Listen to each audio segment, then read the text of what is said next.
Ya, necesito que me digan si están viendo la imagen. Sí, doctora. Sí se ve, doctora. Ya. Sí, se ve, doctor. Voy a avanzar para que veamos si necesitamos llegar al punto donde quedamos. Entramos en la parte más interesante, que es la microbiótica. La voy a agrandar.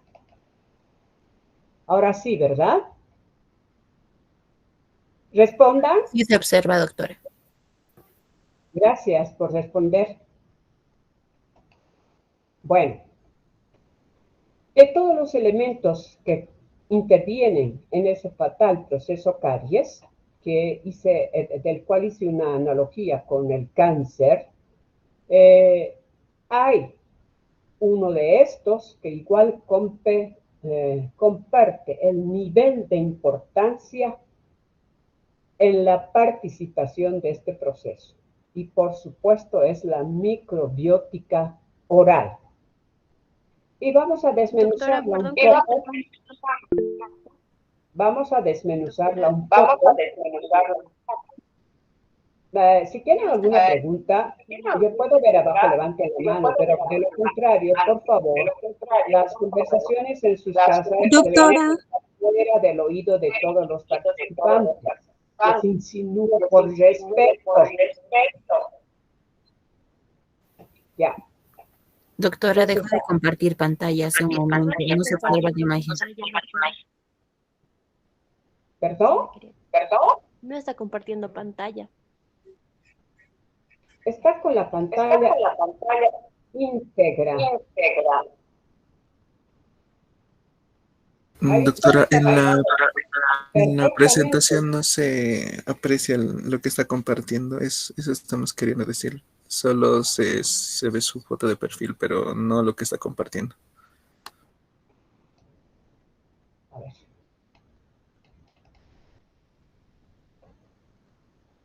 Espere. A ver.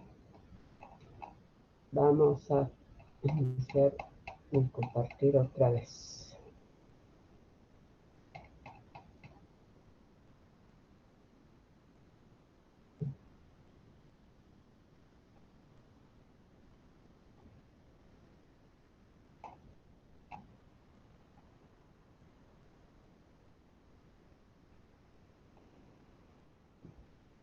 Pareciera como que pues no se quiere.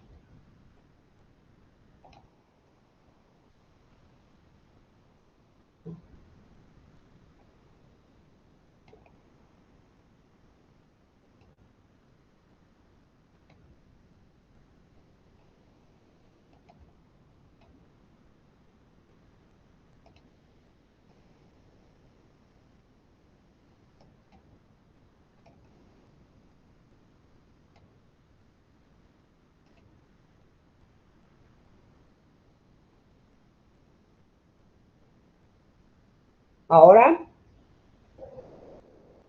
Sí, doctora. Ahora sí se observa, doctora. ok. ¿Se la ve aún? Sí, doctora. Sí, doctora. Ya. Les decía que vamos a ver uno de los otros componentes, que es la microbiología existente en el humano en general. Esta población microbiológica contribuye directa o indirectamente en el desempeño normal de la fisiología del anfitrión. ¿Qué quiere decir esto? Que vive nuestro ser, que vive en nuestra boca, que vive en nuestras estructuras. Hay ciertos factores que hacen que esto se vuelva en algún momento patógeno. Por ejemplo, la erupción dentaria promueve nuevos habitantes para la colonización bacteriana. Apenas aparece un diente en boca, inicia también vida la otra cantidad de coparticipantes, que son los microorganismos, porque las superficies de los dientes son las únicas del cuerpo que no se renuevan. Por tanto, la microbiótica se puede adherir ayudada por ciertas enzimas salivales, como la estaterina. Entonces, ¿de qué estamos hablando? Hay microbiótica en la boca que tiene un carácter, entre comillas, inicialmente saprófito. Sí, sí lo es. ¿Qué factores externos contribuyen a ello? Ya hemos visto varios de ellos. A partir de este concepto se genera un acúmulo de diferentes cepas bacterianas en boca, conforme el niño va creciendo, conforme el humano va desarrollándose. Y la mayoría de los estudios mencionan que entre 19 y 31 o 18 y 24 meses de vida de un niño se produce el primer golpe de infectabilidad.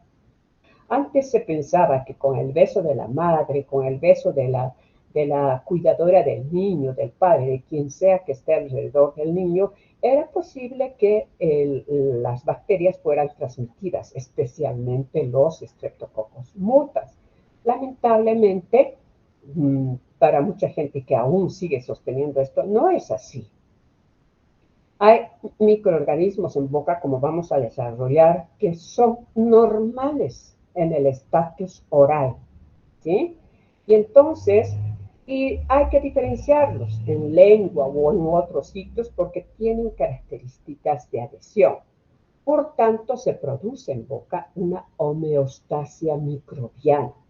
Y podemos decir homeostasia convive adecuadamente el uno con el otro hasta que se convierten en patológicos. Es importante saber también por lo mismo que por boca transitan 300 o más especies microbianas, pero solo un número pequeño de estas colonizan el interior, porque al ingerir nosotros ciertos alimentos, probablemente los alimentos vienen cargados de ciertas bacterias, por eso se habla tanto de cuidar la forma de elaborar, la forma de manejar los alimentos, porque esto contribuye de gran manera a una mayor población o a una población patológica. De esta manera se inicia la formación de la película adquirida o biofilm y se produce inicialmente por las glicoproteínas salivales, fosfoproteínas, fluido gingival y otras enzimas que tenemos en boca, como organismos presentes en saliva del tipo de orgánicos, porque son proteínas, enzimas, etcétera, que igual cumplen funciones demasiado importantes. Algunas enzimas son, por ejemplo, las que controlan la población bacteriana. Por el contrario, otras preparan un terreno de adhesión. Es muy importante reconocer esto para que nosotros sepamos qué estamos manejando y no fríamente. Esto quiero, por favor, reiterarles, cuando ustedes ven un diente con cavitación o sin ella de un color o de otro, lo que hacen es pensar, este diente es como una caja que está hueca, la voy a reparar. Una caja de madera que tengo en casa que se ahuecó y la voy a reparar, voy a golpear, sin considerar que lo que van a poner es o no posible hacer unión con esa madera. Es un ejemplo demasiado grosso, no sucede así, pero para que lo entiendan, es que si no aprendemos a distinguir que un diente que por sí es el tejido más duro del humano, no es entendido fisiológicamente primero para entenderlo después fisiopatológicamente, nuestro resultado no será el mejor. Esa etapa inicial de la formación de la película adquirida o el biofilm o la placa bacteriana, cuando está en su etapa inicial, puede impedir desmineralización, pues este sitio contiene buena concentración de flúor y no existe elemento mineral más importante para remineralizar que el flúor. Entonces, por eso les decía que algunos expertos sugerían que esa pequeña película, no hablo todavía de placa bacteriana, la película que está sobre los dientes contiene una cierta proporción de flúor. Entonces, cuando se hace la higiene, hay que lavar, retirar bien la placa bacteriana y a veces, para un experto, en el caso de ustedes, para un estudiante de odontología, intentar en sí mismos pensar en que hay una película que contiene flúor y que puede estar protegiendo mi diente. Pero si yo digo, si yo dejo placa con excusas de que debo permitir que la placa que entre comillas sugiere que contiene flúor pueda mineralizar, estoy en un grosso error, muy, muy grosso. Por eso es importante considerar todo el desarrollo, no solo las partes, ¿entienden? Es importante ver que los factores de riesgo externo van a hacer fácil o difícil ese proceso, ¿sí? Entonces, ¿cómo ocurre esto? En primera instancia, hay una adhesión de las células bacterianas simples, porque viven en boca con nosotros.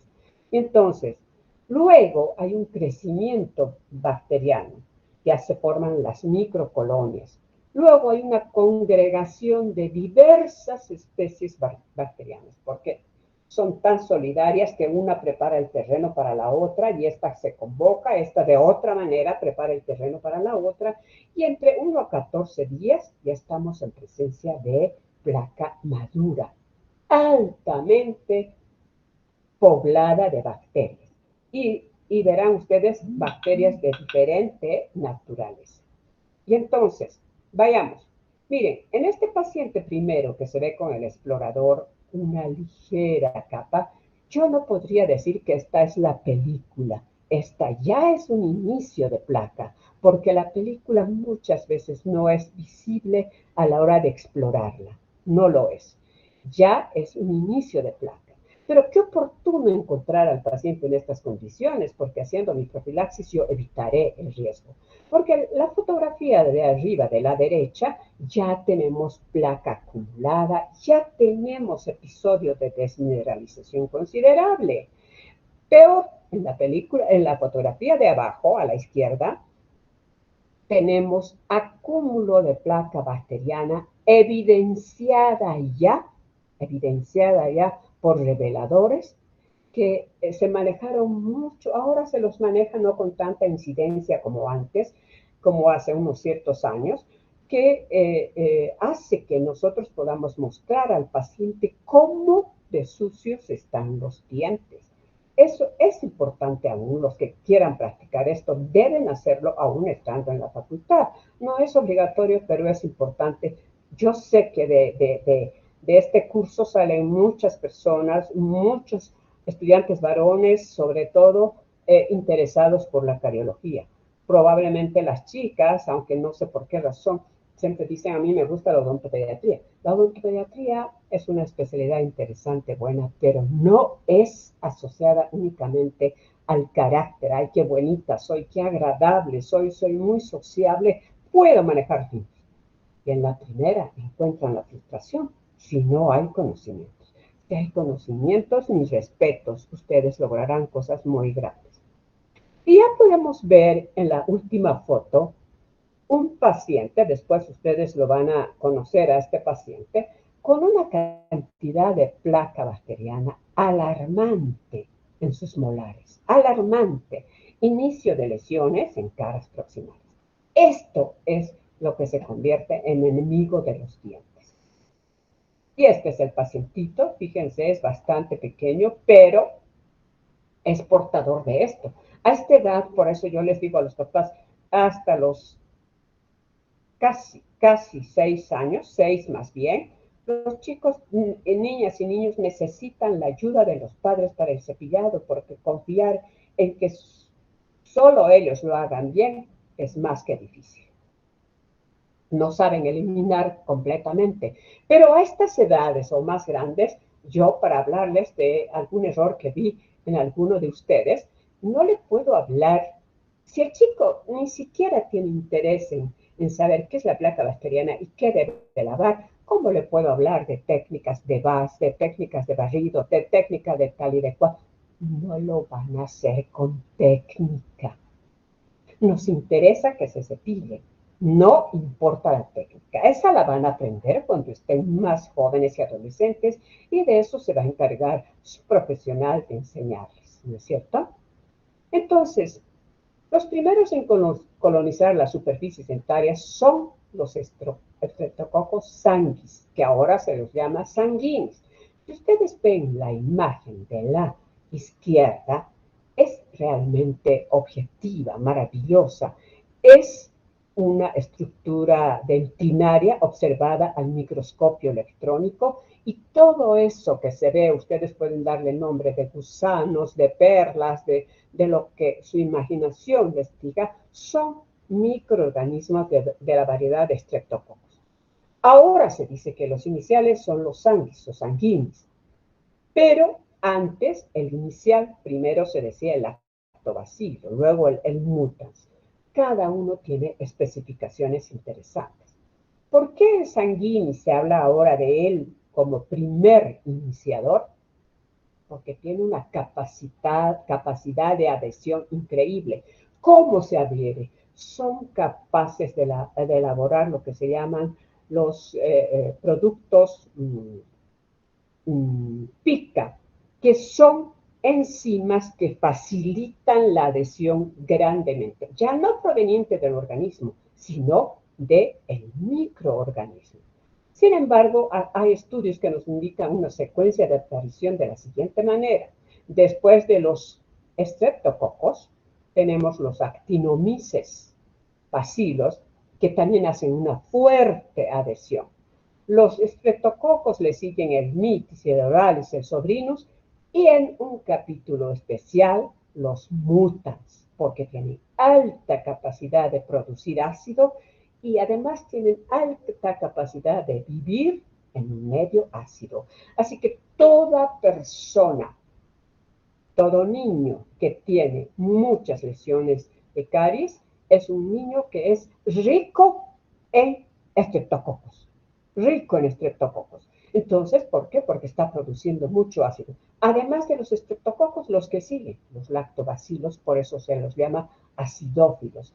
Antes se consideraba que estos eran los iniciadores de caries, pero con el devenir de los estudios de los investigadores indicaron que esta secuencia que acabo de mostrarles hasta los lactobacilos es más o menos el orden de aparición de los microorganismos. Luego, cuando ya el lecho, por decirlo así, el hábitat está hecho, se vienen otros microorganismos, por ejemplo, los gram negativos, porque todos los que mencionamos arriba son gram positivos, son capaces de vivir en la boca plenamente, porque la boca, excepto en áreas escondidas, pues está pobladísima también de oxígeno, y entonces ellos viven perfectamente, tienen un hábitat maravilloso. Y uno de ellos son las veilonelas, los bacteroides, que tienen características, como vamos a ver más adelante, muy, muy interesantes, que de pronto cambian el cuadro cardiológico. Y estos vienen atraídos por los ácidos fuertes que existen en ese momento, especialmente el láctico, el acético. Entonces, esos son ácidos que producen los microorganismos, láctico y acético. Sin embargo, estos bacteroides, veilonelas, que son organismos gram negativos, van atraídos por ese ácido. Pero lo interesante es que ellos no producen ese ácido, producen ácidos más débiles, como el propiónico. Y el propiónico, al no ser tan fuerte incidente en lo que es el proceso caries, al contrario, detiene la lesión. Y más adelante, además, vamos a ver las características de estos. Otros microorganismos participantes según el tejido, también podemos encontrar, ahí está, las veilonelas y bacteroides, que son productores de toxinas que oscurecen la lesión. Toxinas que oscurecen la lesión. Pero lo interesante es, su ácido es más débil y la detienen. ¿Sí? Eso es lo bonito. Pero por otra parte, el líquido crevicular, ustedes ya saben dónde se encuentra el líquido crevicular, rico en nutrientes, atrae a microorganismos anaerobios, estrictos, muy agresivos, especialmente las porfiromonas, los bacteroides y otros. Y estos viven en sitios especiales, entre las caras proximales, en los cuellos de los dientes, donde hay el líquido crevicular, entonces ahí hay menos oxigenación. Por tanto, estos que son anaerobios pueden tener un mejor hábitat. Todos permanecen estables. Estos últimos siempre están cerca a zonas de peligro hasta que aumentan las perturbaciones, porque ya en un cuadro infeccioso como tal, ya no están solo los estreptococos, ni siquiera los lactobacilos o los más elementales de la caries. Ya encontramos otra gama de microorganismos capaces, de tipo de las porfiromonas, por ejemplo, capaces de provocar estragos en el interior, ya no del diente, de lo que sería tejidos blandos como ligamento, hueso, que tiene ciertas características de difusión más severas que los dientes, porque pues ya son estructuras vascularizadas y a partir de ahí ese cuadro disemina, distribuye la infección por todo lado. Entonces, todo esto en relación a la dieta,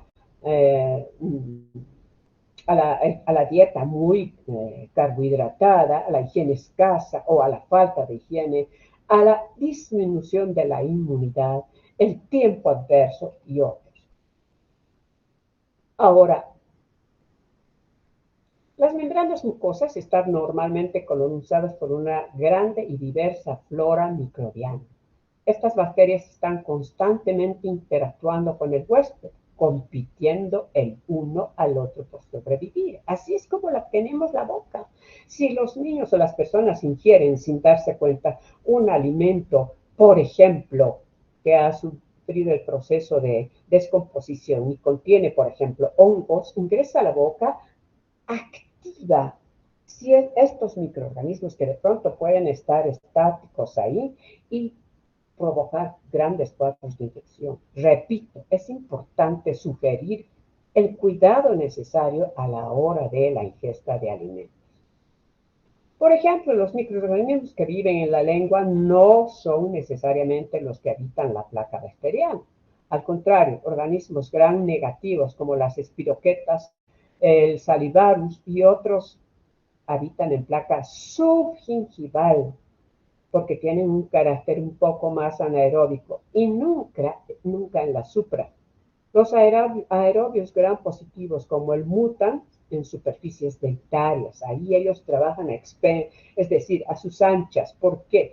Porque tienen a disposición los nutrientes, tienen el oxígeno para sobrevivir, tienen la acidez que ellos mismos provocan y por tanto están en todo lo amplio de su trayecto. Los anaerobios, sobre todo, como les decía, en el líquido crevicular y ciertas caras proximales de los dientes. Por tanto, toda esta gama de microorganismos tienen condiciones óptimas de supervivencia en boca. Por eso se ven estos cuadros. Así que cuando mira uno estos dientes, no solo tiene que estar pensando, necesito aprobar y necesito. No, si ustedes no aprenden en esta etapa lo bueno, lo adecuado, van a arrastrar a su vida profesional todo lo malo. Existe una flora suplemental que está presente en bajo número y dependiendo del medio ambiente pueden volverse autóctona. Esta flora, también en esta está una cierta gama de estreptococos que no son tan esenciales en el proceso caries, pero que en algún momento contribuyen a elaborar ácidos. Casi todos los cocos son muy productores de ácido, ¿sí? Y por lo tanto están cerca de zonas de peligro, pero su número es menor al 1%. Aumentan su número donde se encuentran, por ejemplo, en lesiones de caries. El lactobacilo crece en número y apoya la producción de ácido. Los mutas, a la vez, esta población de los mutans puede ser autóctona, suplemental, depende de sus circunstancias, del momento, del medio ambiente, de todo eso. Vamos a ver la niñita que les decía, miren, tiene esto. Pero si yo voy para atrás y veo la boca en general acá, digo, pues no, esta niña está muy bien, no tiene problemas, pero quiero encontrar la película adquirida. Obvio, aparentemente es una niña sin problemas. Voy a ver, la reviso más de cerca, esas zonas opacas a la altura cervical de la corona me hacen suponer que en la otra radiografía, que es más grande, que me da el brillo de la estructura dentaria, se visualiza mejor al acercar más la luz, al secar con un trozo de algodón, y puedo ver que existe esto. Entonces necesito trabajar con ella, porque ¿por qué me trae la mamá a la consulta? Yo le diga, señor, está bien, puede irse, no tiene nada. No es cierto, no estaré haciendo prevención. Y si hago una correcta prevención, yo le pongo un precio a la prevención, y las más de las veces el 80% de los pacientes míos son preventivos, excepto los que como 20% me llegan después de haber rondado por N consultorios que les hacen cosas malas. ¿Sí? Existen también bacterias transitorias u ocasionales. Están presentes ocasionalmente según un cuadro patológico. Ya hemos dicho, los bacteroides. En boca existe una población importante de bacterias anaerobias y aerobias. Las anaerobias no sobreviven en tejidos aeróbicos porque ahí se encuentran enzimas fuertes como la superoxidodismutasa. Enzimas que son capaces de, por eso están presentes en boca, fagocitan a todo microorganismo malo. Y miren, la mamá trae un día al paciente y dice, no sé qué pasa, tiene unas manchas negras muy raras. Hay que distinguir, porque esas manchas pueden ser provocadas por los propios odontólogos cuando les aplican materiales que pintan de negro y entre ellos dicen que esa es la solución de la lesión de caries y no la es. Pero hay otras que van del grupo de los 4 incisivos, como ustedes ven, ahí son toxinas de las bacterias. A veces las bacterias, interesantemente, la mamá viene y muestra al niño y dice, mire lo que tiene sus dientes. Y efectivamente, no como este, más detallado. No tengo la fotografía ahora. Puntos que están alrededor del cuello del diente, como trayectos quisiera alguien. Efectivamente lo hacen los microorganismos, pero esto es incluso para maravillarse, ver todo el punteado del recorrido que han hecho eliminando sus toxinas. Y el diente está punteado y no se sabe cómo la mamá no sale normalmente con cepillo, a menos que sea un cepillo duro, que no es sugerible para los niños. Entonces lo hacemos en la consulta y eliminamos. Esas son toxinas de ciertas bacterias que no son agresivas, son en estado saprófito. Los anaerobios radican más en el surco gingival. Su población puede llegar a todo lo que ya ven. La temperatura contribuye al crecimiento de ciclos de inflamación. Pueden llegar hasta 39 grados. Ustedes saben que un sitio de inflamación tiene sobre todo una temperatura elevada y entonces es el hábitat de preferencia de las bacterias anaeróbicas. Algunos son facultativos, que pueden o no requerir oxígeno, y estos son los peores, porque tanto pueden vivir en un sitio sin oxígeno como pueden desenvolverse en otro que sí lo tiene. O las obligadas, los anaerobios obligados, que no viven en presencia de oxígeno. Y en esos casos, por ejemplo, ¿qué hacemos? Si detectamos mucho de esto, o si hemos extraído un diente que tenía un cuadro infeccioso severo, porque seguramente había porfiromonas y más anaerobios, entonces hacemos un lavado con clorundas impregnadas en agua oxigenada. Esto va, obviamente, a antagonizar ese medio y las bacterias van a sucumbir, ¿no es cierto? Digamos que la supervivencia de la flora oral depende de las características de su hábitat, ciertamente, la temperatura, los nutrientes, oxigenación o no y otros. Y según ello podemos encontrar microorganismos autóctonos, los que están presentes siempre en boca, los suplementales, que son los que comodines, por decirlo así, que aparecen el momento que ellos ven ideal para su supervivencia, y los normales, que serían los saprófitos también. ¿Cómo entonces evoluciona la caries en niños? Desde el punto de vista microbiológico, que es lo que estamos tocando ahora para cerrar, el desarrollo de la caries en niños puede dividirse en 3 etapas desde el punto de vista microbiológico. ¿Se acuerdan de la niña que no tenía nada y que yo hice una exploración y encontré una película, en vez de que fuera la película escrita, un poquito, un tantito más gruesa? Entonces, esa es la primera etapa, está representada por la infracción primaria, precoz por el mutans, porque está un poquito más gruesa. Y entonces necesito encontrar a la paciente, a los pacientes en este estadio precoz, porque podría aplicar un apropiado programa preventivo. Pero si ya encuentro en la paciente su segunda etapa, ocurre el acúmulo de microorganismos en niveles patogénicos como consecuencia de la exposición frecuente y prolongada a sustratos cariogénicos. Entonces, mi programa preventivo debe estar más rígido, debe estar más concentrado en detectar esos factores de riesgo. Hoy no se trabaja sin hablar sin factores de riesgo. No se puede uno considerar buen profesional de ninguna manera. Y la tercera etapa, ya en esta ocurre la rápida, ya no está presente como en ese niño una placa gruesa. Hay desmineralización del esmalte y por ende cavitación de la estructura dental. Estos dos últimos estadios son factores primordiales para la instalación del proceso de caries. Y yo debo actuar antes. ¿Entienden? ¿Entienden el porqué de la profilaxis? Al principio a ustedes les provoca una situación inquietante, desmotivada, no interesante la profilaxis, pero cuando uno conoce todas estas cosas, pues tiene que hablar de otra manera. Porque además debemos conocer las partes histológicas de los tejidos que son afectados por caries. Entonces estamos hablando de esmalte, dentina. Vamos a verlos un poquito, vamos a repasar esto, esmalte, dentina. Y vamos a repasar el grosor del esmalte.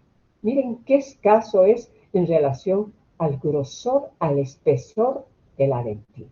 Y acá hablaríamos todavía de un espesor mucho más delgado del cemento. Y miren el ancho de una cavidad pulpar que almacena el tejido noble del diente. Es bastante. Así que una lesión pequeña, por eso es importante hacer una alerta precoz, porque esto se ve en el esquema de un libro y esto se ve en el trabajo que yo hice para ver tantos episodios de lesión avanzada o inicial. Miren, destruyendo primero esmalte e involucrando paulatinamente dentina. Entonces, esto es lo que vamos a ver ahora. Vamos a reconocer un poquito estos eslabones y las características del tejido, sobre todo, que yo estoy seguro que las estudiaron y se olvidaron, pero pues en su totalidad. Esta es la lesión en esmalte. Yo tengo la fotografía de un caso de un niño de la clínica ayer. Lamentablemente la puse en mi escritorio y ahorita no me abre, se las voy a mostrar la siguiente igual. Esta es una lesión en esmalte. Si la veo un poco por fuera, puedo decir, pertenece a el surco, vamos a llamarlo esto, el surco distal, y acá la fosa central con el surco más bien amesial. Probablemente en la fosa mesial, fosa central, surco mesial, podemos hablar de una lesión ICDAS 1, porque hay un cambio de color sugestivo. No voy a darle el tono, un cambio de color, un cambio en la forma de la estructura. No está como este brillante, no está. Por tanto, está algo iniciando aquí. Y aquí debo actuar.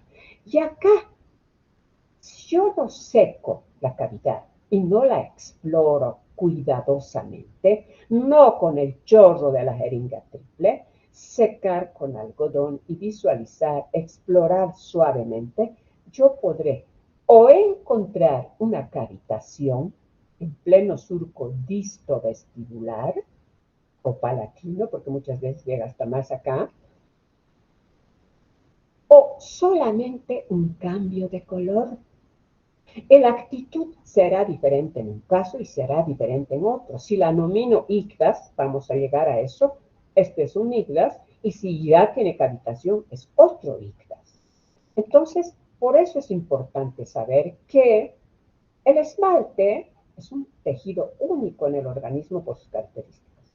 Es el tejido más duro del organismo y su principal componente son los cristales. Los cristales, no solo la hidroxiapatita, tiene diferentes tipos de apatitas, de cristales, porque todo esto es mineral. Y el principal es la hidroxiapatita. Sus células formadoras en embriogénesis son los ameloblastos. Pero aquí dice muy claro, en la embriogénesis, cuando el diente irrumpe en boca, ya ha pasado la etapa de la embriogénesis, por lo menos en la corona. Entonces, el esmalte maduro no tiene células. Estas se pierden durante la erupción. Por lo mismo, no se elabora nuevo esmalte por aposición, aunque imploremos al Dios sagrado de no sé qué, al Dios sagrado del diente, no va a ocurrir eso.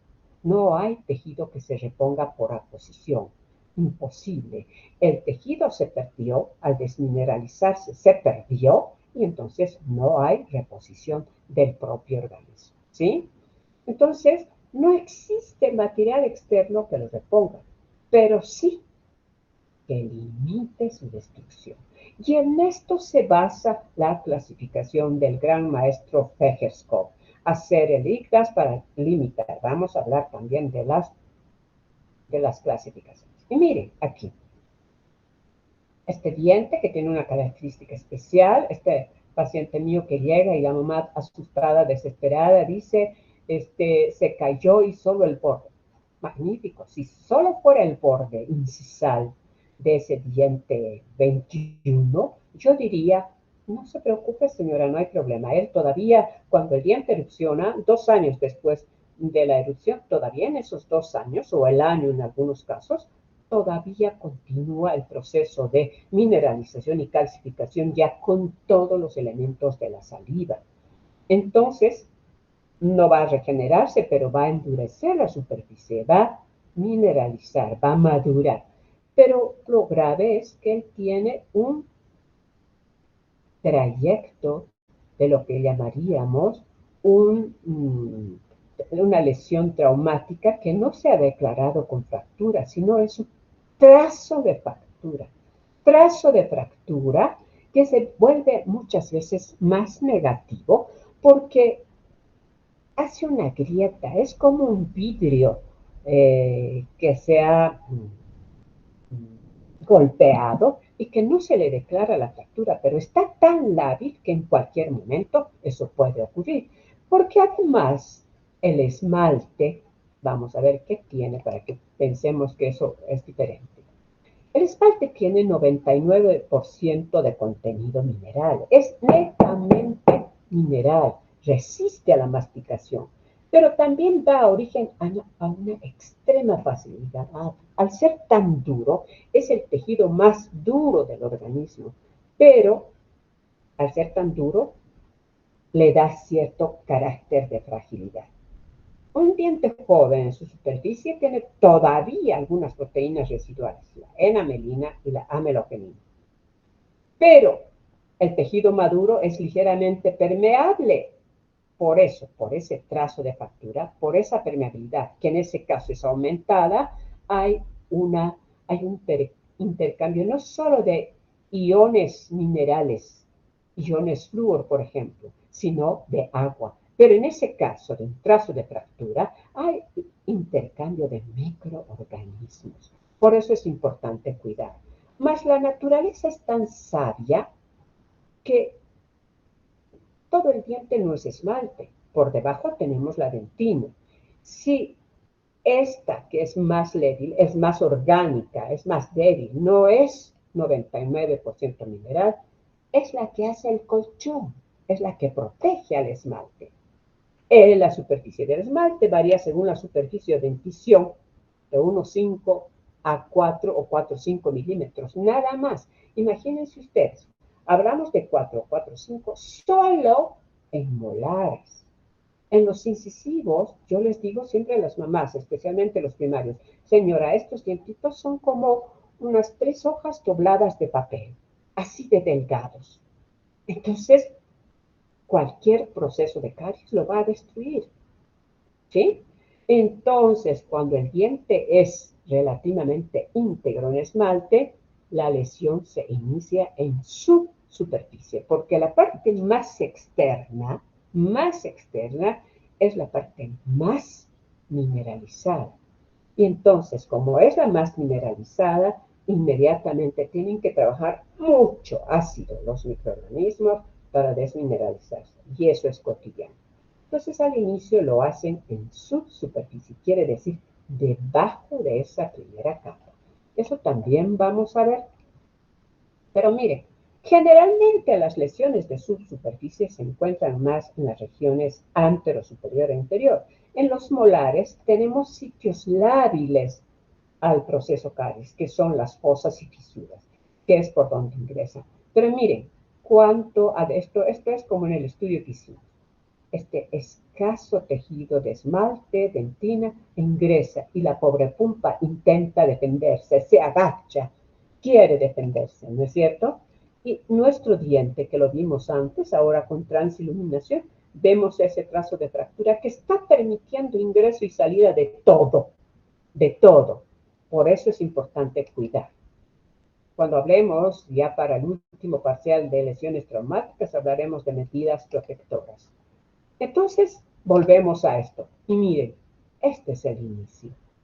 Acá está avanzando entre los prismas, entre las líneas de incremento, las estrías de Retzius que se ven. Acá, esta imagen. ¿Por qué la ven tan redonda? Porque yo la vi en un microscopio normal, en un microscopio de luz.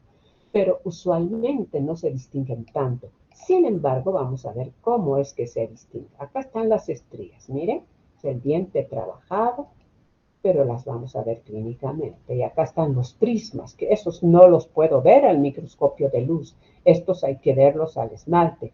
Tienen la cabeza y la cola. Esto es lo maravilloso del esmalte, los prismas del esmalte, los cristales del esmalte, la joya del esmalte, que la destruimos con una facilidad espantosa.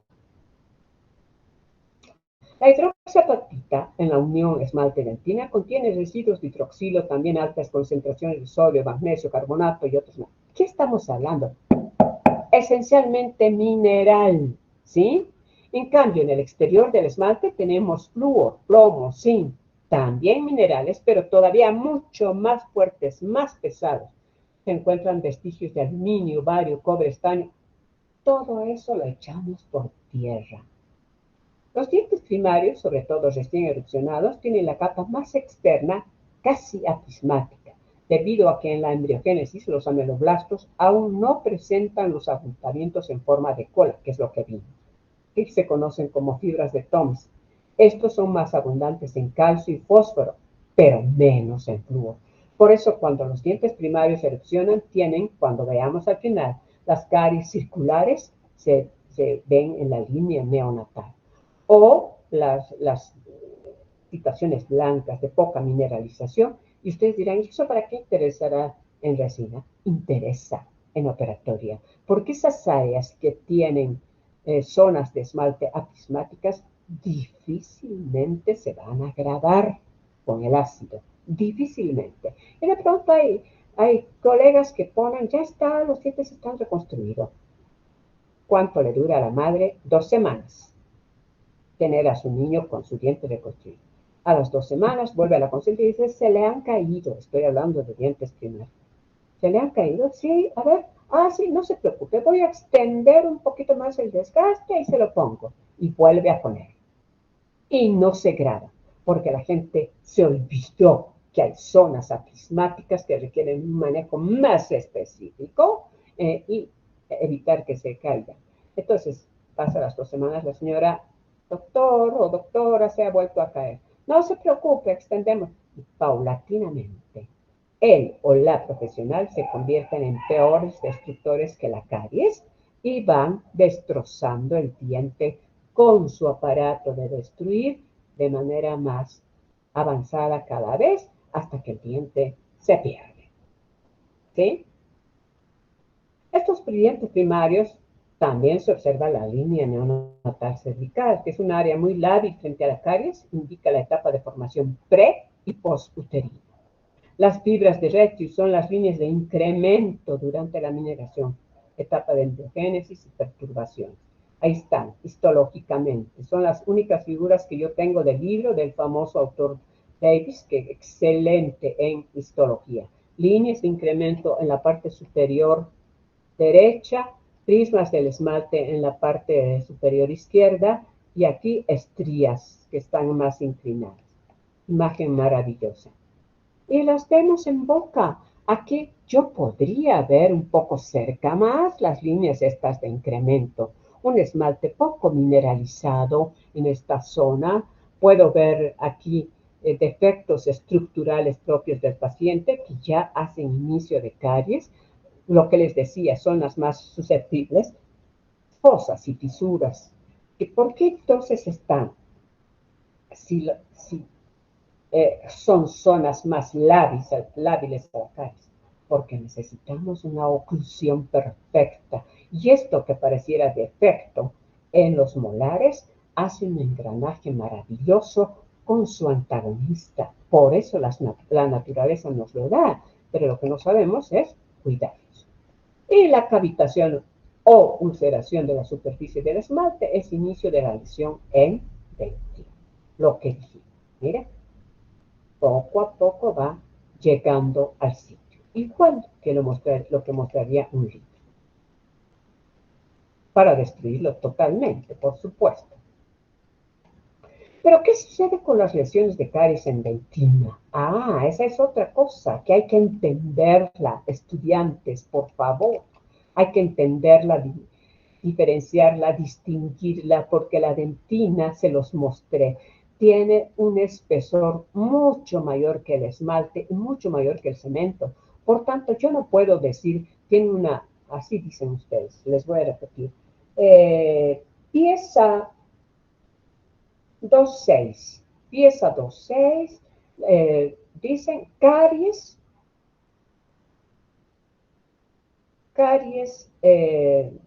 dentina de color, ¿cuál es el color preferido? Marrón.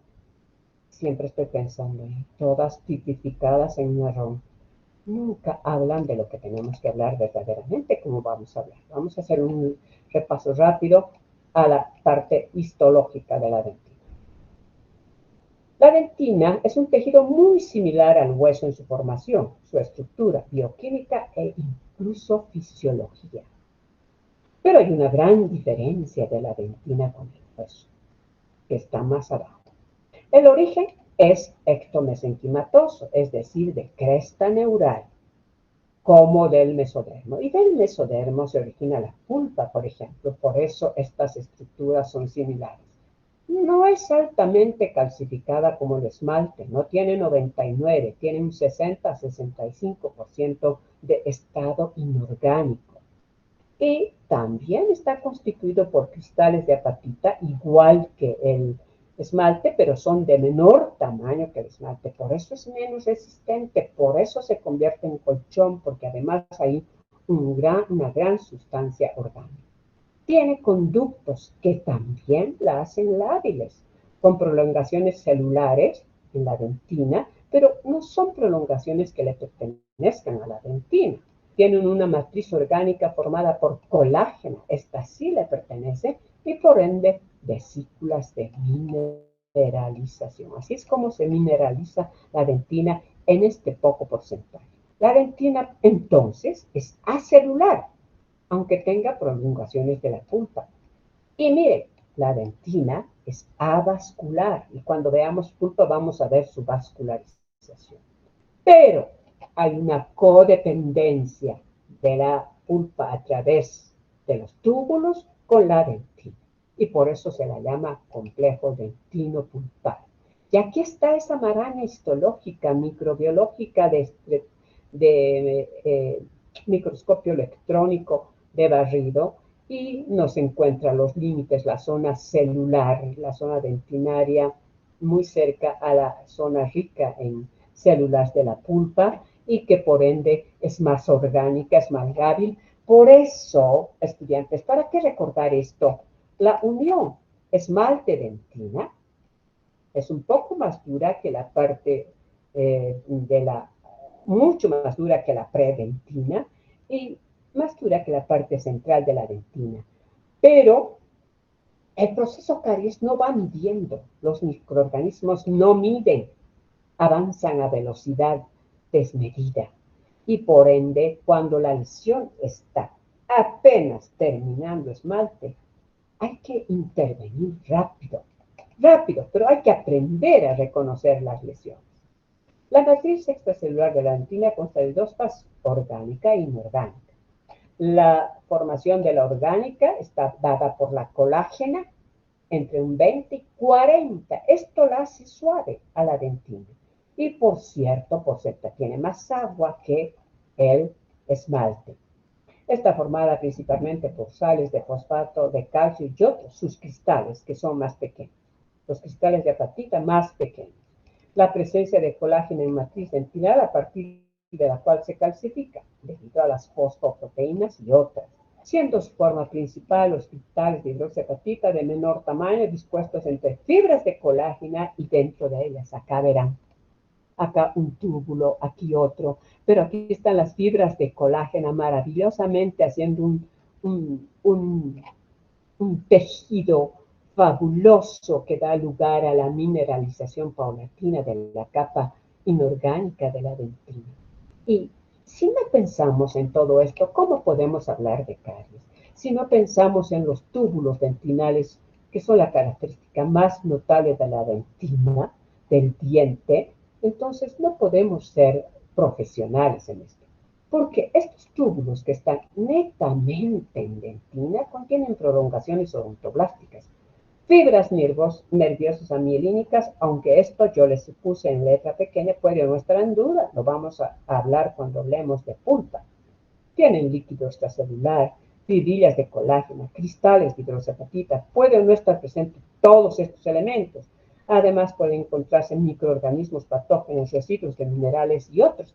Aquí sí podemos encontrar residuos cuando la gente no trabaja adecuadamente la desinfección, que es lo que tanto pido, exijo, y no les interesa mucho.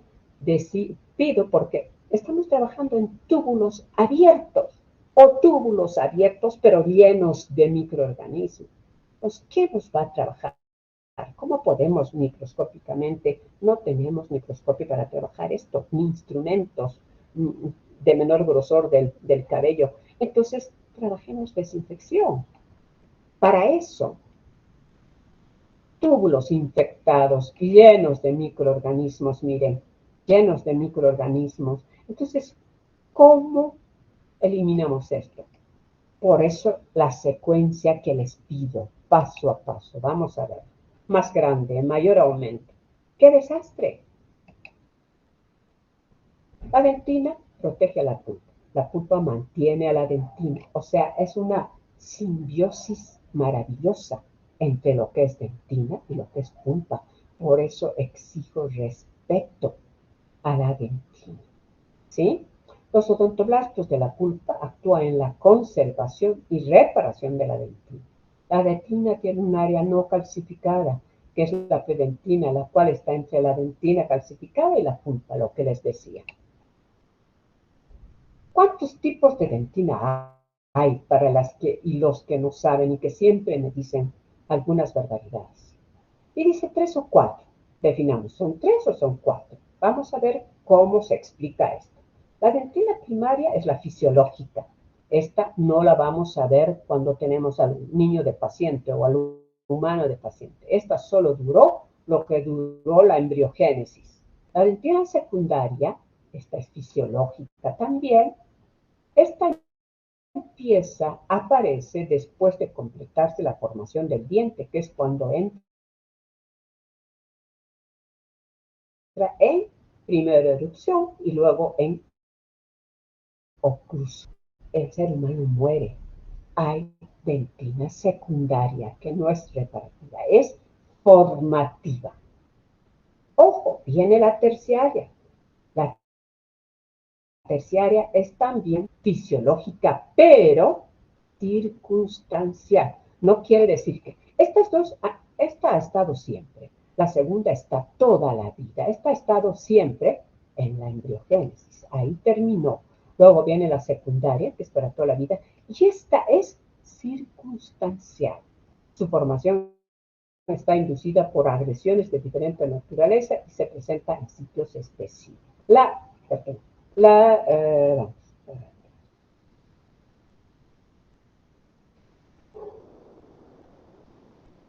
Aquí.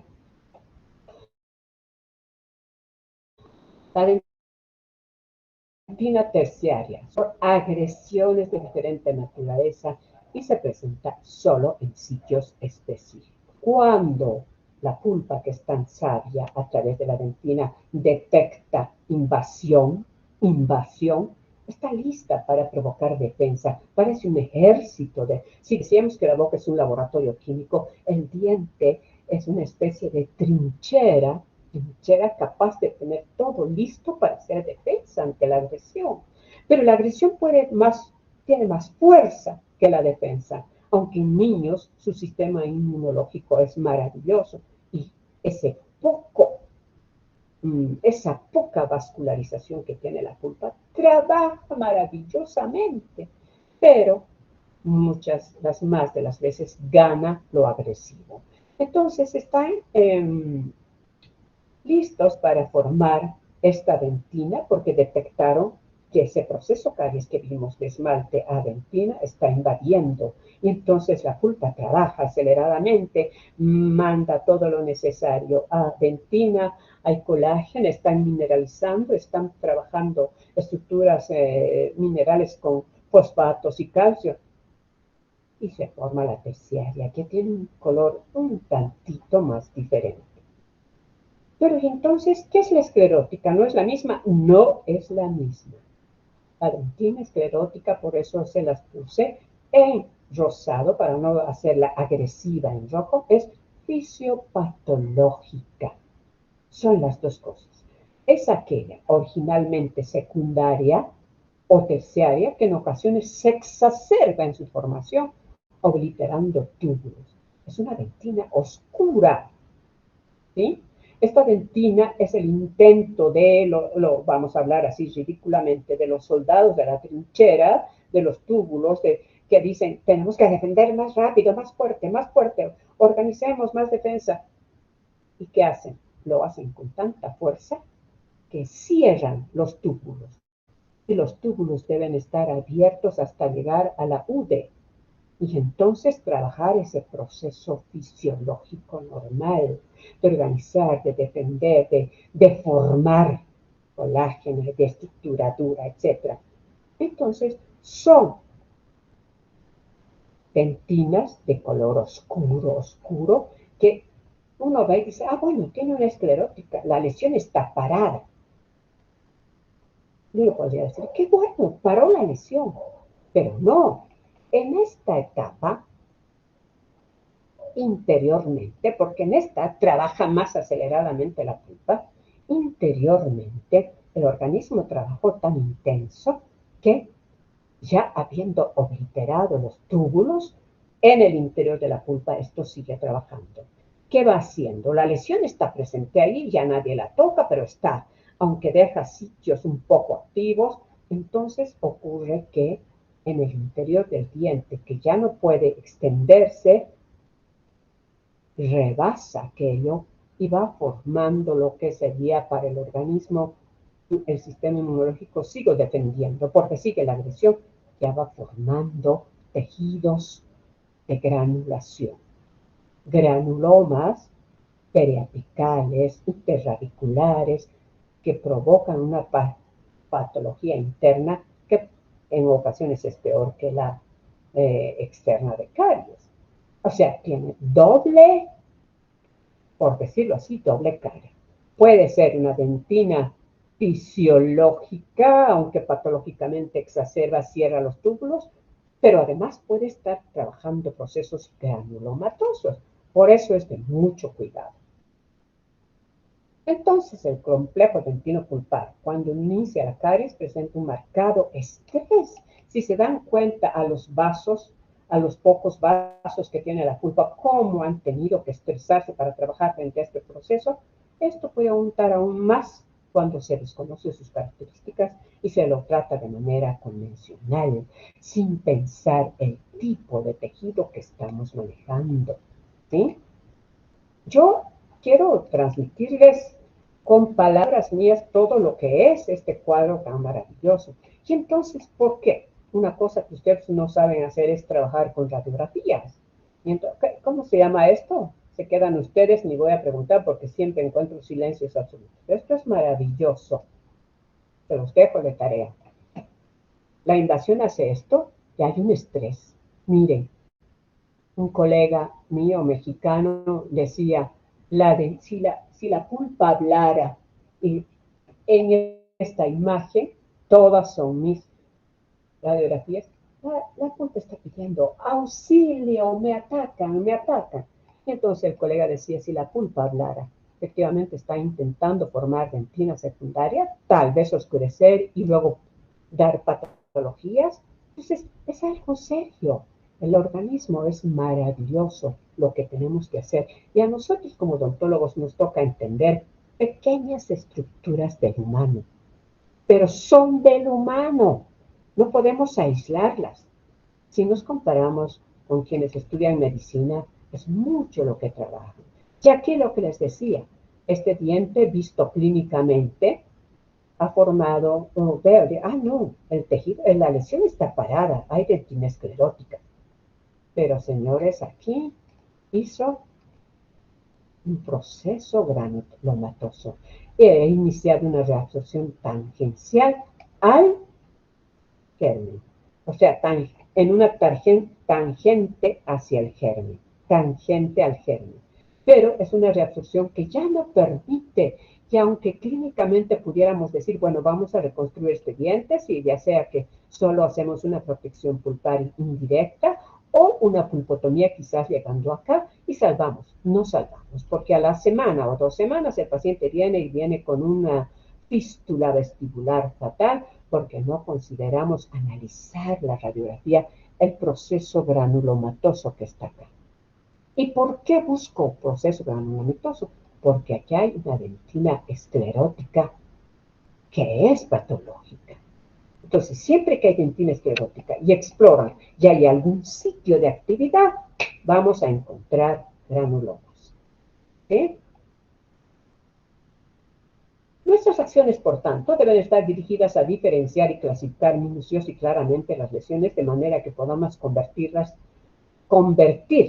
las lesiones activas en inactivas, entendiendo el comportamiento, la biocompatibilidad de los materiales en los tejidos, o sea, entendiendo la fisiopatología y la biocompatibilidad es lo más importante. Porque yo pregunto, todavía hasta ahora nadie ha hecho, ¿qué efectos, qué mecanismo de acción tiene la resina? Y no me la saben decir, jamás, no me la saben decir, que han hecho 2 años de operatoria y no me la saben decir. Pero bueno, es porque no quieren entender. Formas de invasión de la caries en dentina. Estratos de invasión patógena. Capas de la dentina que cursa el proceso caries. La capa más externa, ya totalmente destruida, necrótica. No estoy hablando de pulpa, estoy hablando de dentina. Esta parte necrótica de la pulpa, perdón, de la dentina, es como un cartón humedecido, feo, necrótico, y uno la saca con cureta y sale en bloques. Y esta dentina necrótica la vamos a encontrar en todo lo que es estos márgenes y parte de las paredes. Por eso se hace una secuencia inertigrable. ¿Cómo se empieza iniciando el retiro del tejido enfermo? Márgenes, luego paredes y finalmente el piso. La dentina necrótica, la más infectada, la destruida y llena de microorganismos de toda índole, está más afuera. Por eso que yo me enojo cuando veo que ustedes ya han llegado a cámara, pero han dejado todo un basurero acá. Porque eso no importa. Para ustedes y para quien los ha formado, importa que lleguen acá y que encuentren los conectores. Esto no importa. No, señores. Esto es tejido barbario. Terrible. Entonces, luego de que he eliminado la parte más externa, que es dentina necrótica, voy a las paredes. Dentina que está altamente infectada, más todavía no está necrótica. Probablemente ahí el color sea un amarillo intenso, tipo naranja, si quieren hablar de color. Luego, más abajo de esto, en la parte más baja, cercana al piso, ya tenemos dentina afectada. Poco bacteriana ya, porque estoy eliminando paulatinamente, pero estoy eliminando y estoy limpiando, lavando. No sé si logran entender eso. Luego tenemos en el piso ya, si hemos hecho un buen desempeño de nuestro retiro de tejido enfermo, tenemos dentina desorganizada. En cualquier momento de la enfermedad podemos además encontrarnos dentina terciaria o dentina esclerótica. Pero esta es una secuencia, ¿entienden? Por eso se las puse de 4 colores. Eso es lo que ustedes tienen que ver. No es que vean estos colores, no son esos colores. Yo he puesto simplemente para resaltar, ¿sí? Que a ustedes les gusta hablar mucho de color.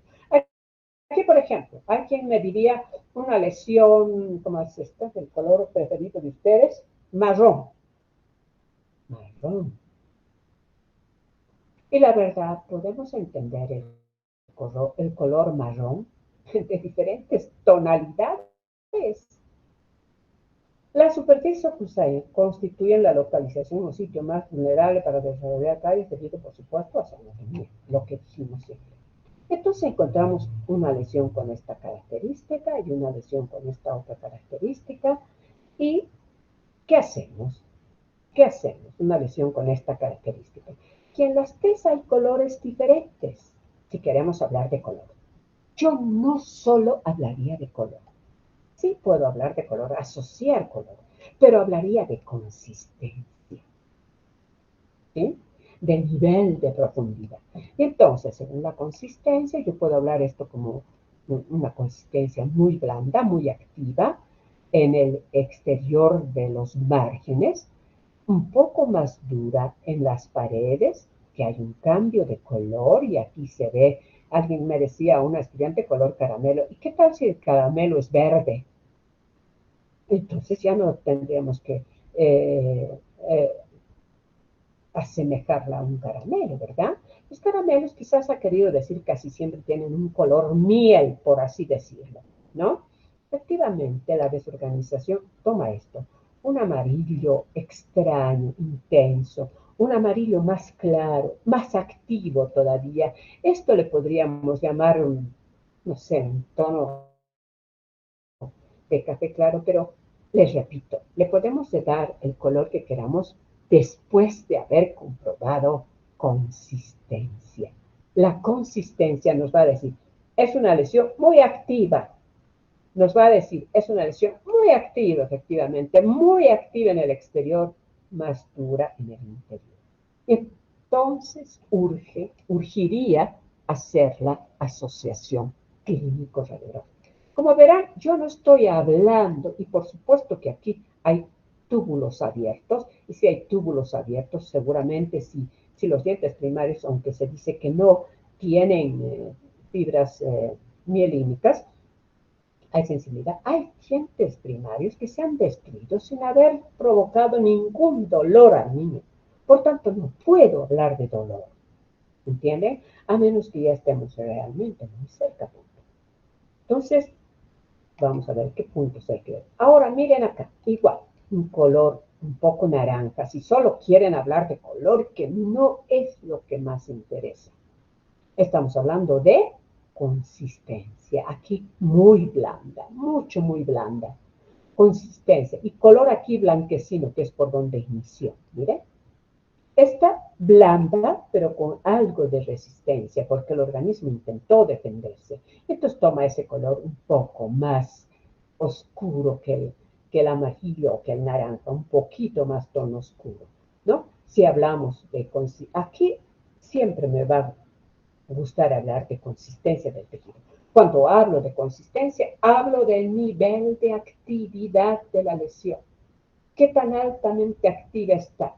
¿Cuánto contenido bacteriano hay? Y si encontramos una lesión con estas características, aquí hay alto nivel de actividad, urge hacer una radiografía para ver qué tan cerca, qué tan lejos está de la punta.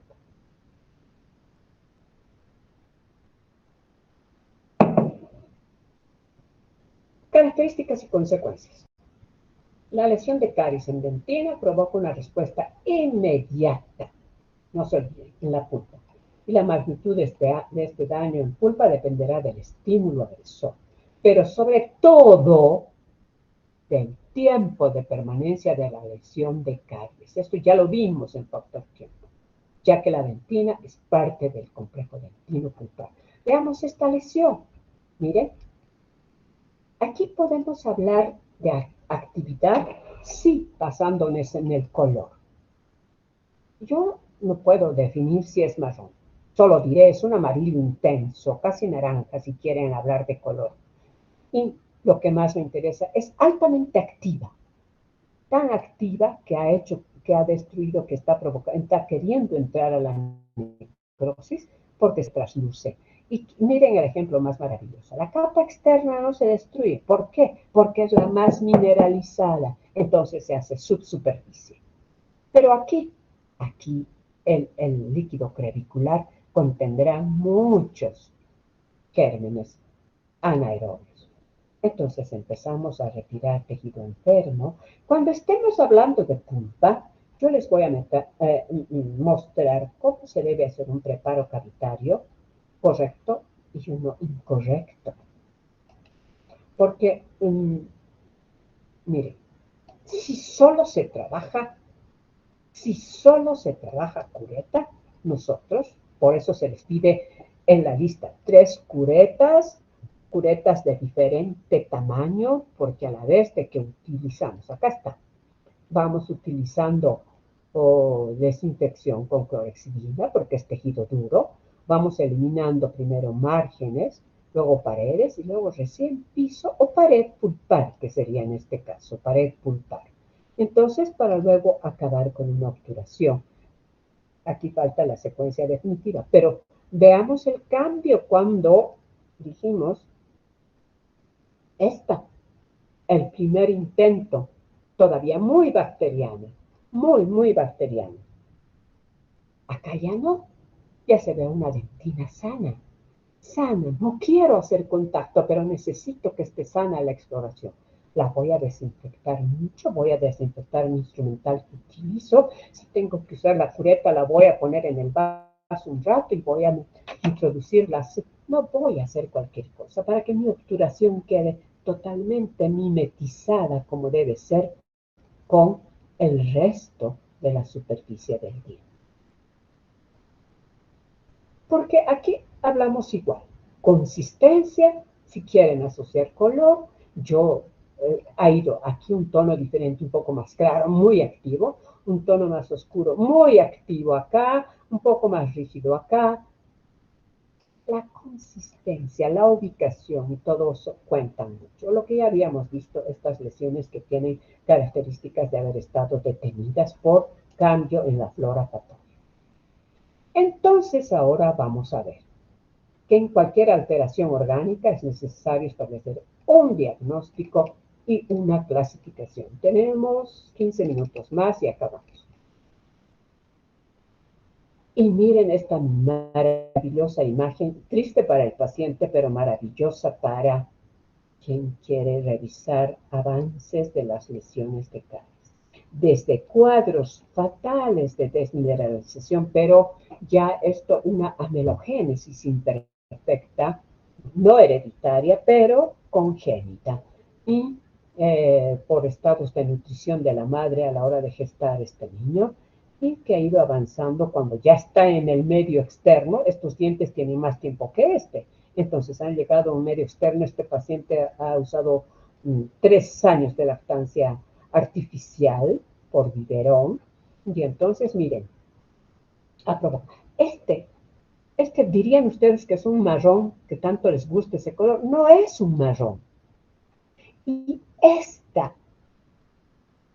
aquí, aquí y aquí y aquí, son lesiones blandísimas, altamente activas, tan amarilla claro si quieren poner el nombre, pero activa.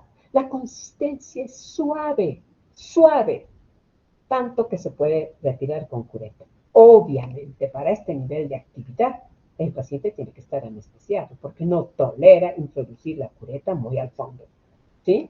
Entonces, hay que hacer un diagnóstico y aquí podemos estratificar la lesión, qué tejido abarcado, cuánto de profundidad, no midiendo, ojo, no midiendo, vamos a ver cómo habla de profundidad Feckerscope, que es lo más importante, sin medir, milímetros no nos sirven. Y va cambiando en intensidad, en profundidad, en extensión. El sitio, en extensión y en profundidad. En ambas situaciones. Con seguridad aquí, el cuadro es tan ICDA 6 que lo que sirve a hacer es una endodoncia además. ¿Cómo procedemos adecuadamente para clasificar? Primero, tenemos que determinar la probabilidad a partir de la presencia o no de factores de riesgo. Para eso nuestra historia clínica nos hace ver que X paciente tiene 8 factores de riesgo presentes y entre esos 8 hay el número de dientes afectados y el niño tiene que saber. ¿Saben, alumnos? Al momento que educamos al niño, estamos haciendo, aunque ustedes no lo crean, la mejor odontología preventiva de Bolivia. Porque en ninguna clínica les han dicho, eduquen al paciente. No, y acá sí. Incluso en el sillón, diría yo, más yo, porque ese es un punto mío. Y a veces el doctor lo imita, cierto que bueno que lo imita positivamente o no, pero yo me siento muy feliz por eso, ¿sí? Entonces, identificamos factores de riesgo, el niño está al tanto de eso, los padres están al tanto, diagnosticamos, es detectar la presencia de la alteración, planificar un tratamiento adecuado en relación a esta presencia, ejecutar adecuadamente un tratamiento oportuno para oportunamente parar la lesión. Y un protocolo que está inmerso en una historia clínica, ¿sí? Todo eso hacemos. ¿Qué recursos tenemos para el diagnóstico? Primero, empezamos con la limpieza del diente, retiro de placa bacteriana, secado del diente y de la lesión, áreas circundantes, empleo de lentes de aumento, buena iluminación, porque es otra cosa que ustedes están en pañales verdaderamente. Piensan que sentarse al sillón es, bueno, hacer lo más básico. Yo espero que a partir de lo que escuchan, tu mente pueda cambiar. Reconocimiento de signos en escala ascendente, empleo de curetas, uso de explorador con mucho cuidado, retiro lento y suave de los tejidos enfermos, más externos, siguiendo aquí hay que añadir márgenes, paredes, piso, desinfección continua e intermitente de la cavitación y, por supuesto, el auxilio radiográfico imperativo, dice. Entonces, ¿cómo no hacer eso? ¿Qué es lo que tenemos que ver? Características de actividad de la enfermedad caries. Si quieren, que tanto les gusta, color de la lesión, consistencia de la lesión, profundidad de la lesión, extensión de la lesión, imágenes clínicas que se observan en las zonas adyacentes, que esa es otra cosa que no saben hacer. Miran al molar, miran la cara, si acaso la vestibular, sobre todo miran la oclusal, pero si tan solo con el mismo espejo retiraran un poco o el pliegue mucolabial, nos encontramos con fístulas y entonces nos cambian el diagnóstico abismalmente. Tan solo eso tienen que hacer. Y entonces aquí tenemos todo resumido lo que pasó en este diente de manera tal cual como en la clínica se pudo observar. Niveles de profundidad de la lesión. Cuando la lesión ya está en dentina, indudablemente ya no la podemos separar de la reacción pulpar. Por lo mismo, es bueno establecer niveles de profundidad de la lesión en dentina realizando una asociación. No dice un examen solo radiográfico, una asociación clínico-radiográfica. Y por tanto podemos establecer 4 niveles. Como verán, yo les pido que esté ahí la historia clínica, que esté el paciente ante todo, su historia clínica y su radiografía. Porque de otra manera no podemos hacer odontología médica. Hacemos odontología técnica, como de un mecánico dental. Hacemos, en vez de odontología médica, hacemos odontología mecánica. Lesión dentinaria superficial, inmediatamente debajo del límite amelodentinario, esmalte dentinario. Lesión dentinaria media, activa, verificada con apoyo de rayos X. Lesión de caries dentinaria profunda, aún sin contacto físico con pulpa, pero con alta actividad bacteriana. Y es un poco decir, por eso le puse contacto físico, porque en realidad el contacto microscópico está ya con pulpa debido a los túbulos. Lesión dentinaria profunda con evidente contacto físico con pulpa. ¿Sí?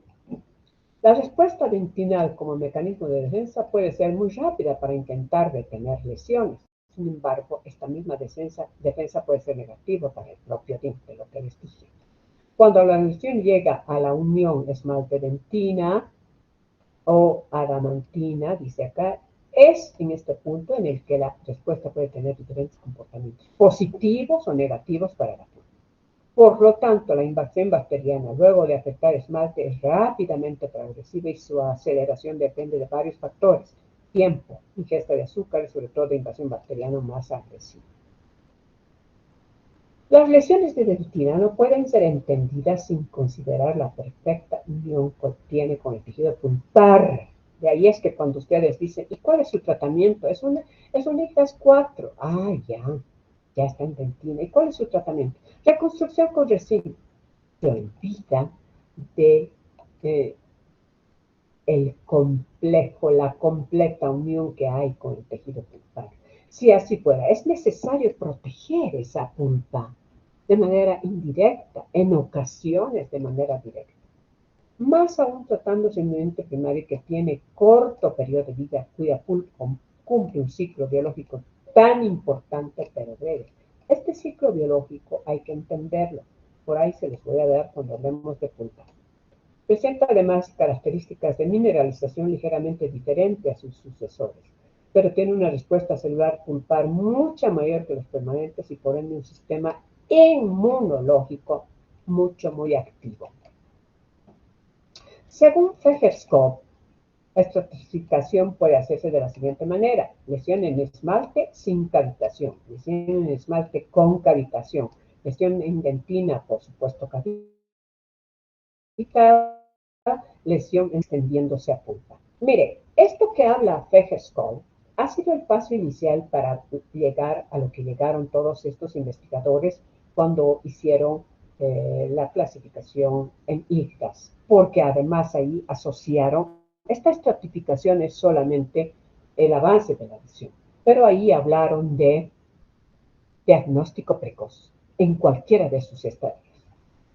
Existen varios métodos para detectar la presencia de la enfermedad. Lo más importante es diagnosticarla, porque el resultado final en cualquier método debe ser siempre el mismo, es decir, un correcto tratamiento.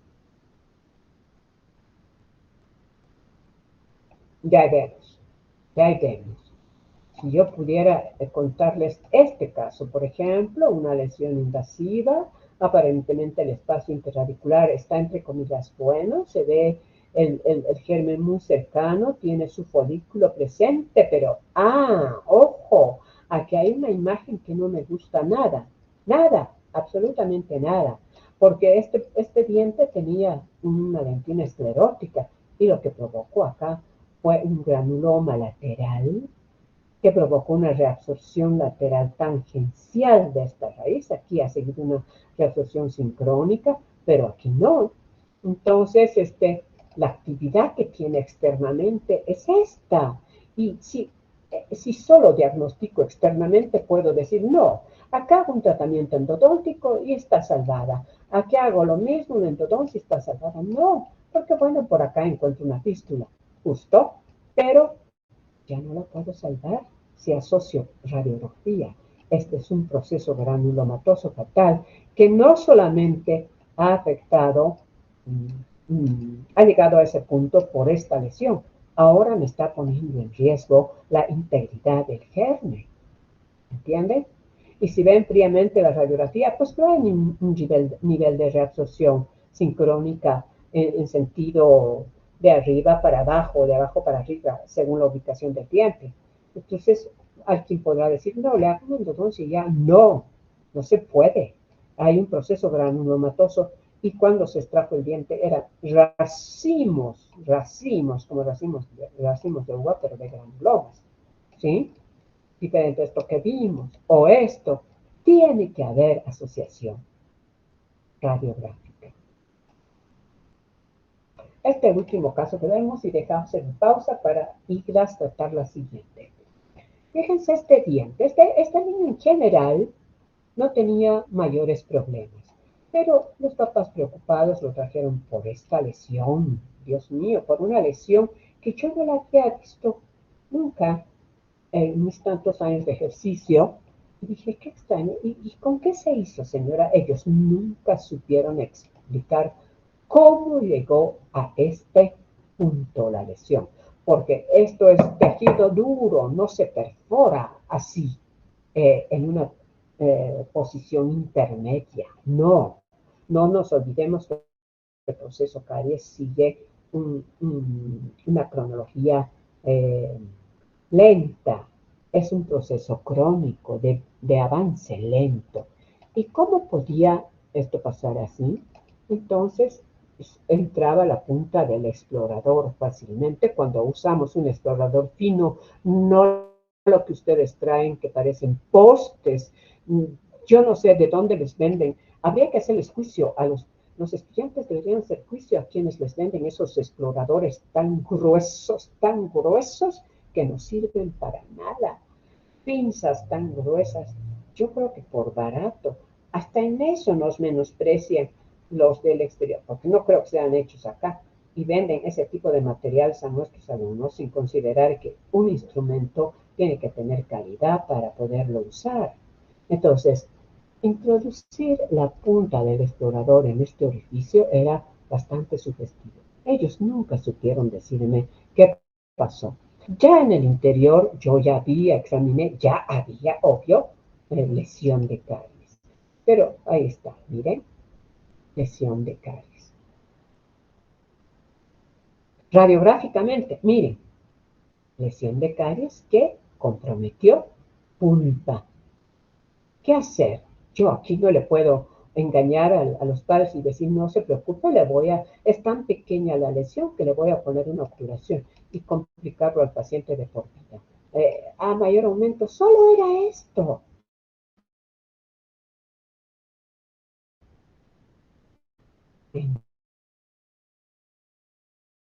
Entre comillas, entonces se le pidió y nos mostró eso.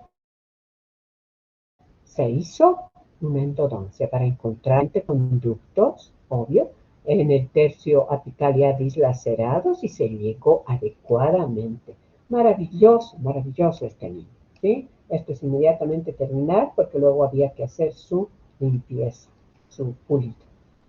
Y quedamos otros hallazgos clínicos, podemos quedar, a menos que ustedes quisieran y podemos ver, seguir viendo. A ver, quisiera escucharlos para que quedemos en la 105. Son 150 diapositivas todavía. 50 más.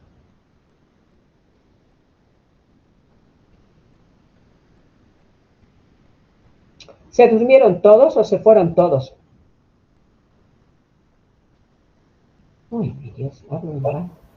No, doctora, mi persona es atenta. Ay, su persona, qué milagro, su persona, ¿cómo se llama No, usted? doctora. Doctora, estamos aquí. ¿Perdón? Ah, es que como no responden, yo digo, bueno, es un silencio absoluto, así un poco sepulcral.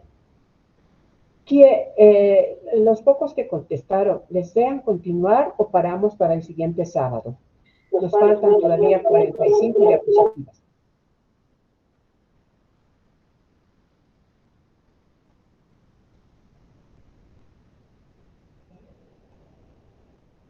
No escucho respuesta. Para el siguiente sábado, de mi parte, doctora. Doctora, por mi parte yo quisiera continuar.